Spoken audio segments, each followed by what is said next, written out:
जिस प्रकार सरकार देश की हर इकाई के लिए काम कर रही है, उसी प्रकार ईश्वर भी हर कण-कण में रह करके प्रकृति के लिए काम कर रहा है। उसे इस प्रकार जाना जा सकता है। बहुत साल पहले की बात है, 93 या 94 की बात होगी शायद। तब कॉलेज पढ़ा करता था। किसी ने एक हकीकत बात मुझे बताई। उन दिनों मोबाइल नहीं हुआ करते थे और इस टाइप से कोई यूट्यूब चैनल, यूट्यूबर वगैरह कोई नहीं हुआ करते थे। किसी व्यक्ति ने इंटीरियर गांव में जाकर के एक सयाने आदमी से पूछ लिया कि भारत सरकार का काम आपको कैसा लगता है, वर्तमान जो सरकार चल रही है, और भारत सरकार से आपको क्या फ़ायदे हैं। उन्होंने कहा, साहब भारत तो हमारे देश का नाम है, भारत सरकार कौन है मैं नहीं जानता, और भारत सरकार से मुझे कोई फ़ायदा नहीं है और मुझे चाहिए भी नहीं और मैं जानता भी नहीं हूँ। उससे पूछा गया कि ऐसा क्यों कह रहे हैं, क्या आपको कोई सहायता नहीं मिलती जिले के द्वारा, ब्लॉक के द्वारा, ग्राम प्रधान के द्वारा। उन्होंने कहा, ग्राम प्रधान बहुत दूर रहते हैं, एक बार हम वोट दे के आते हैं, उसके बाद क्या काम होता है हमें भी पता नहीं। दूसरा, खुद कमाते हैं और हो जाता है हमारा। कभी हमारा चीनी और गुड़ खत्म होता है, गुड़ भी हम घर में उगा लेते हैं, गन्ना होता है हमारे पास। जब हमारे पास चीनी और नमक खत्म होता है तब हम बाजार की तरफ जाते हैं। तो भारत सरकार हमारे किस काम की, और भारत सरकार कौन है ये मैं नहीं जानता। बड़ा विचित्र प्रसंग है। आज की डेट में अगर किसी को ये बताया जाए तो समझ लीजिए कि वो यही सोचेगा कि जंगल में रहते हैं ये लोग। हकीकत यह है कि वो व्यक्ति जंगली नहीं था, वो अपने ग्राम का संपन्न व्यक्ति था, लेकिन भारत सरकार, अखबारों और राजनीति से उसे कोई मतलब नहीं था। रोज कुआं खोदो और रोज पानी पियो, इस बात पर निर्भर था उनका जीवन।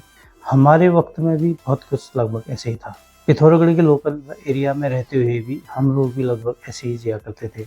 जमीन से पैदावार हुआ करती थी, जमीन से पैदावार हुई और फसल इकट्ठा की और साल भर 6 महीने तक उसी को प्रयोग में लाया। न हमने बेचना है न खरीदना है। तेल, नमक, चीनी, यही आवश्यकता की चीज़ें रहती थी, और कपड़ा। अब मैं ये बात इसलिए कह रहा हूँ, बहुत सारे लोगों को, बहुत सारे शहरी लोग, विद्वान लोग, महान लोगों की मानसिकता भी ऐसी ही है। वो ईश्वर को भी ऐसा ही समझते हैं। कोई समझते हैं ईश्वर है ही नहीं, कोई समझते हैं ईश्वर है तो हमारे किस काम का, और कोई समझते हैं ईश्वर है हमें कुछ नहीं दे रहा है। और हकीकत यही है कि ईश्वर नहीं है, लेकिन ईश्वर है। वेद भी यही कहता है, ईश्वर है, कण कण में है, लेकिन ईश्वर नहीं है। कहने का आशय यह है कि ईश्वर हमारी उस मानसिकता की तरह से नहीं है जहाँ एक व्यक्ति की तरह सुंदर चेहरे वाला और हृष्ट-पुष्ट, 4 हाथों वाला और महान शक्तियों वाला व्यक्ति, इस टाइप से ईश्वर नहीं है। और प्रकृति को चलाने वाला, वह केंद्र जहाँ से समस्त सृष्टि पैदा हुई है, वह सूक्ष्म केंद्र, उसे ही हम ईश्वर कह सकते हैं। ईश्वर की परिभाषा नहीं की जा सकती, महसूस किया जा सकता है। इसलिए हमारे यह कहने से बात नहीं टल जाती कि भारत सरकार मेरी नज़रों में नहीं है। कहने से कुछ नहीं होगा, जानना पड़ेगा।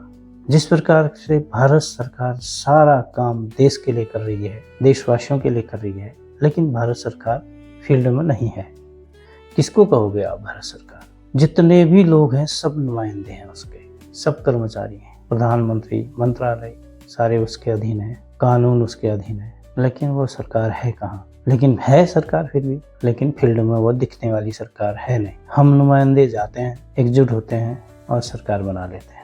सरकार को आकार देने की एक व्यवस्था है, लेकिन हकीकत में सरकार हमेशा रहती है कानून के रूप में, और सरकार बनाई नहीं जा सकती, बिगाड़ी भी नहीं जा सकती। और यह भी नहीं कहा जा सकता कि सरकार नहीं है, और यह भी नहीं कह सकते कि सरकार है। दिखती तो नहीं है ना। ईश्वर भी ऐसा ही है। हमारे और आपके कहने से कुछ बदल नहीं जाएगा। ईश्वर है, लेकिन उस प्रकार से नहीं है जिस प्रकार से शास्त्रों में एक शक्तिशाली व्यक्ति के रूप में दिखाया जाता है। वो तो नुमाइंदे हैं जो दिखाए गए हैं, कर्मचारी हैं उनके। हनुमान जी कर्मचारी हैं, भगवान शिव शक्तिशाली थे, महान शक्तिशाली, विष्णु महान शक्तिशाली थे, लेकिन कर्मचारी हैं उसके, उस परमात्मा के कर्मचारी हैं। वह है लेकिन फिर भी नहीं है।